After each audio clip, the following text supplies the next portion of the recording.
Kisah indah di balik pembangunan gunungan. Teman-teman semuanya, Provinsi Aceh merupakan provinsi yang terletak paling barat Indonesia dan dikenal dengan julukan Serambi Mekah. Aceh memiliki banyak sekali tempat wisata yang layak untuk dikunjungi, mulai dari wisata alam sampai dengan wisata sejarahnya. Salah satu wisata sejarah yang cukup terkenal adalah Gunungan.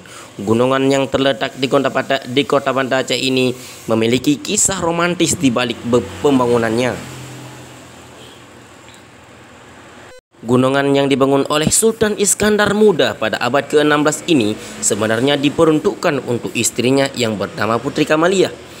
Putri Kamaliah adalah seorang putri yang berasal dari Kerajaan Pahang di Semenanjung Utara Melayu, disebut juga Putri Pahang.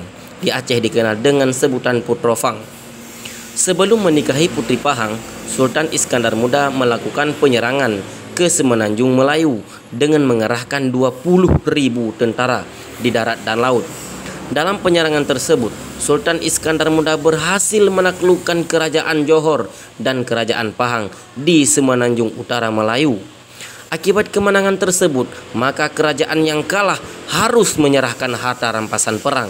Tidak hanya itu, kerajaan yang kalah harus menyerahkan putri kerajaan untuk diboyong sebagai tanda takluk.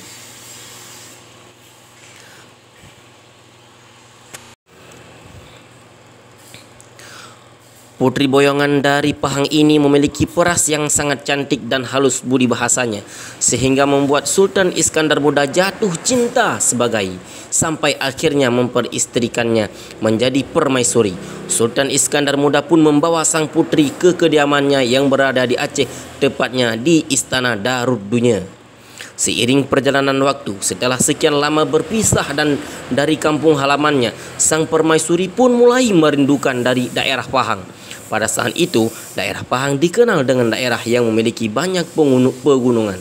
Dikarenakan rasa rindu yang harus menerus menderita itulah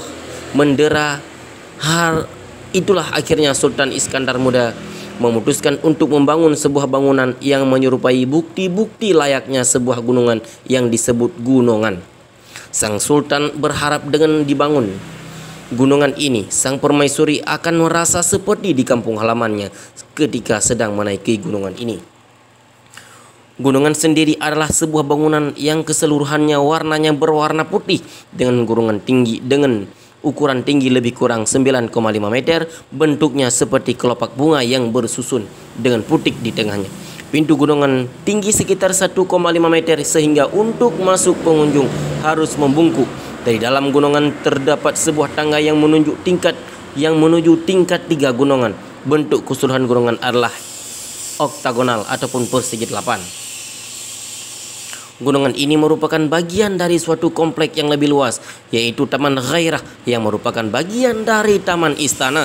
Di komplek ini sekarang hanya tersisa 4 buah bangunan, yaitu Gunungan Lesung ataupun lesung batu yang terletak di kaki gunungan bagian tenggara.